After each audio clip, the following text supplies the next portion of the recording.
시청자 여러분 안녕하십니까? BOA 모닝뉴스입니다. 미 하원이 해외 정부의 미국 선거 개입 방지 조치를 담은 법안을 통과시켰습니다.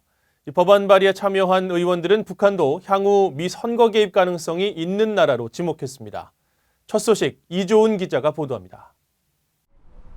해외 정부의 향후 미 선거 개입 방지에 초점을 둔 법안이 지난주 찬성 227표, 반대 181표로 하원을 통과했습니다. 항구적인 민주주의를 위한 해로운 선거 개입 중단의 약자인 쉴드 법안으로 불리는 이 법안은 소셜미디어 등 온라인을 통한 정치 선전 활동 정보 공개를 의무화하는 내용이 핵심입니다.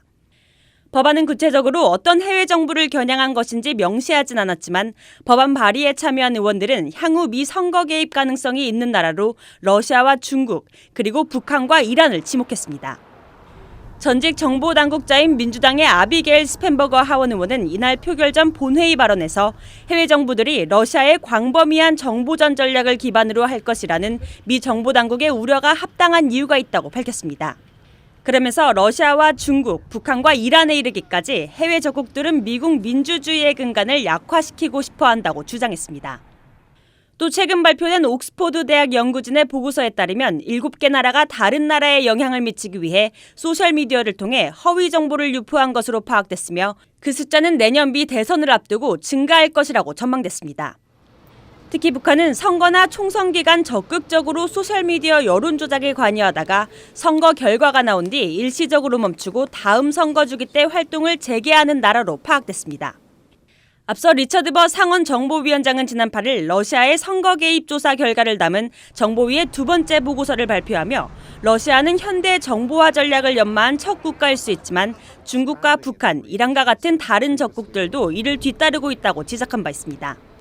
의원들은 북한의 미 선거 개입 정황은 알려지지 않았지만 그럴 만한 사이버 역량을 갖추고 있기 때문에 우려된다고 지적해왔습니다. BOA 뉴스 이조은입니다. 베트남 하노이 제2차 미북 정상회담 결렬 후 배제됐던 북한의 김영철 노동당 부위원장이 미국을 비난하며 인내심을 오판하지 말라는 담화로 경고했습니다. 미북 정상 간 친선 관계를 강조했던 김계관 외무성 고문과는 달리 김영철은 긴장 격화로 압박하는 역할을 한 것으로 북한의 초조함을 반영한 것이라는 분석이 나왔습니다. 서울에서 한상미 기자가 보도합니다. 한국의 국책연구기관인 통일연구원 박형중 선임연구위원은 이번 김영철 부위원장의 담화는 북한이 원하는 비핵화 접근법을 가져오지 않으면 앞으로 긴장이 격화될 수 있다고 미국을 압박한 것으로 분석했습니다. 김정은 위원장 스스로 정한 비핵화 협상의 연말 시한이 다가오면서 미북 협상을 담당해봤던 김계관 외무성 고문과 김영철이 나서 역할을 달리하며 미국을 강원 양면으로 압박하고 있다는 겁니다. 김계관은 트럼프 대통령과 김정은 사이에 정상회담에 대해서 좀 더 강조점을 두고 이야기했다고 하면은 김영철은 앞으로 북한이 긴장 격화 노선을 택하겠다는 것을 좀 더 강조해서 이야기한 것으로 생각됩니다. 국립외교원 김현욱 교수는 북한의 초조함이 반영된 것으로 분석했습니다. 북한은 미국의 대통령 선거가 본격화되는 내년 2월에 앞서 비핵화 합의를 도출해 국제사회의 제재 완화를 받아야 한다는 초조함이 있을 수밖에 없다는 겁니다. 미국이 새로운 계산법을 가지고 와서 뭔가 북미 간의 정상회담을 통해서 제재 완화를 풀 수 있는 그러한 모멘텀을 만들고 싶어 하고 그렇지 않을 경우에 자국이 얘기했던 그러한 핵실험과 ICBM을 하겠다는 그러한 발언이 있기 때문에 지금 점점 더 궁지로 몰리고 있는 그러한 상황이다. 그러한 상황 속에서 결국은 초조함의 어떤 발현이 아닌가.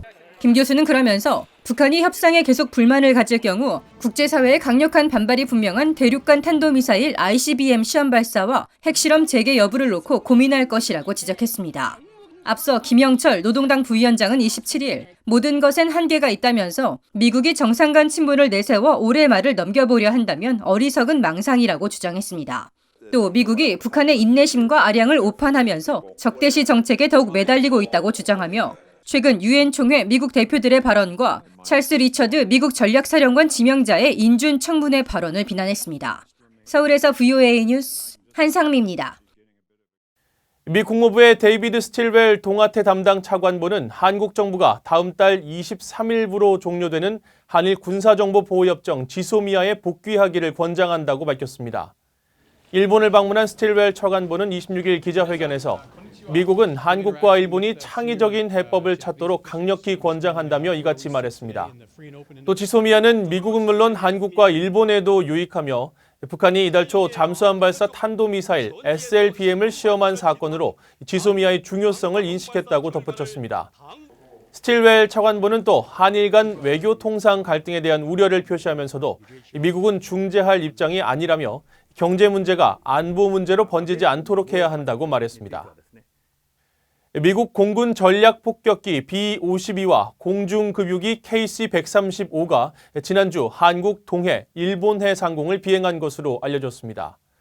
군용기 비행을 모니터링하는 민간단체 에어크래프트 스팟에 따르면 25일 B-52H 2대가 괌 앤더슨 공군기지에서 이륙했고 공중급유기 KC-135R 석대는 일본 오키나와 가데나 공군기지에서 출격해 B-52 지원 작전을 수행했습니다. 미국의 전략 자산으로 핵미사일 탑재가 가능한 B-52는 북한의 핵실험과 탄도미사일 시험 발사로 한반도 긴장이 고조됐던 지난 2016년 수차례 한반도에 전개되며 북한의 반발을 사기도 했습니다. 한국 언론들은 이번 B-52 비행은 최근 한국 방공식별구역을 무단 진입한 러시아와 중국, 또 이달 초 잠수함 발사 탄도미사일을 시험 발사한 북한을 견제하기 위한 것이라고 해석했습니다. 중국 수출 감소로 북한의 무역 적자가 사상 최대라는 소식 최근 전해드렸는데요. 북한의 주요 10개국 무역도 90% 이상 급락해 제재로 인한 북한의 경제난이 더욱 심각해지고 있다는 분석이 나왔습니다. 함지하 기자가 보도합니다. 대북 제재가 본격화되기 전인 지난 2015년 북한의 전체 수출액 규모는 31억 달러였습니다. 그러나 지난해 북한의 최대 교역국인 중국이 제재 품목을 더 이상 수입하지 않으면서 북한의 수출 규모는 3억 3천만 달러, 10분의 1로 줄어들었습니다. 북한의 심각한 무역 상황은 여기에 그치지 않았습니다. 국제무역센터 ITC의 수출입 현황 자료를 보면 중국뿐 아니라 북한의 주요 10대 교역국의 무역 규모도 크게 축소됐습니다. 2015년 중국 다음 순위의 북한 교역국 인도는 9,900만 달러였던 수출액이 지난해엔 484만 달러로 4,500만 달러 규모였던 파키스탄은 730만 달러, 4,300만 달러였던 앙골라도 276만 달러 수준으로 각각 80에서 90%가량 급락했습니다. 이런 식으로 북한의 10대 수출국 가운데 교역 규모가 축소되지 않은 나라는 한 곳도 없었습니다. 특히 타이완과 멕시코는 북한 물품 수입액을 제로로 표기해 북한과의 무역이 전면 중단됐다고 보고했습니다. 북한의 수입 부문도 급감하면서 북한의 지난해 무역 적자 총액은 19억 9천만 달러, 17년 만에 가장 컸습니다. 북한의 외환화는 더욱 심화될 것이라고 전문가들은 전망했습니다. 제재가 해제되지 않는 한 북한 경제는 머지않아 심각한 달러 부족 현상에 처할 것이란 예상입니다. Sanctions are mostly levied against North Korean exports, and they've been crippled, especially to China. So North Korea now exports very little to the world. 브라운 교수는 북한은 현재 보유 중인 달러를 소비하며 상황을 버티는 것으로 분석했습니다. 북한 정권은 그러나 달러가 바닥을 드러내는 시점이 오면 수입을 줄이고 자체 화폐를 추가 발행하는 최악의 고육책을 모색할 것이라고 전망했습니다. VOA 뉴스 함지아입니다. 마이크 폼페이오 국무장관은 27일 국제 종교 자유의 날을 맞아 성명을 내고 국제 종교 자유의 증진과 보호가 미국의 외교 정책의 일부라고 밝혔습니다. 폼페이오 장관은 전 세계 인구의 80%가 종교 자유를 억압하는 나라에 살고 있다며 미국은 신앙으로 인한 살해, 구금, 고문을 좌시하지 않을 것이고 신앙을 지키려는 이들과 함께한다고 밝혔습니다. 국무부는 북한을 18년 연속 종교자유 특별 우려 대상국으로 지정한 가운데 마이크 펜스 부통령은 지난 7월 열린 종교자유회의에서 미국이 북한과의 비핵화 협상 중에도 지속적으로 북한 주민들의 종교자유를 지지할 것이라고 밝혔습니다. 한국 정부가 금강산 관광지구 내 한국 측 시설 철거 문제를 논의하기 위한 남북 당국 간 실무회담을 북한에 제안했습니다. 한국통일부 이상민 대변인은 28일 정례 브리핑에서 정부와 현대아산 측이 이날 오전 남북 공동 연락사무소를 통해 북한에 통지문을 전달하고 실무회담 개최를 제의했으며 관광사업자가 동행할 것임을 통지했다고 밝혔습니다. 또 금강산 문제는 한국 기업의 재산권에 대한 국민정서에 배치되고 남북 관계를 훼손할 수도 있는 만큼 남북 간 충분한 협의를 거쳐 합리적으로 해결해야 한다고 강조했습니다.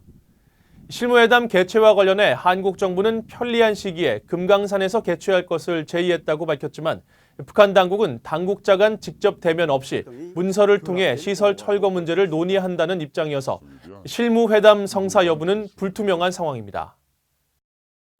이상으로 VOA 모닝뉴스를 마칩니다. 시청해주신 여러분 고맙습니다.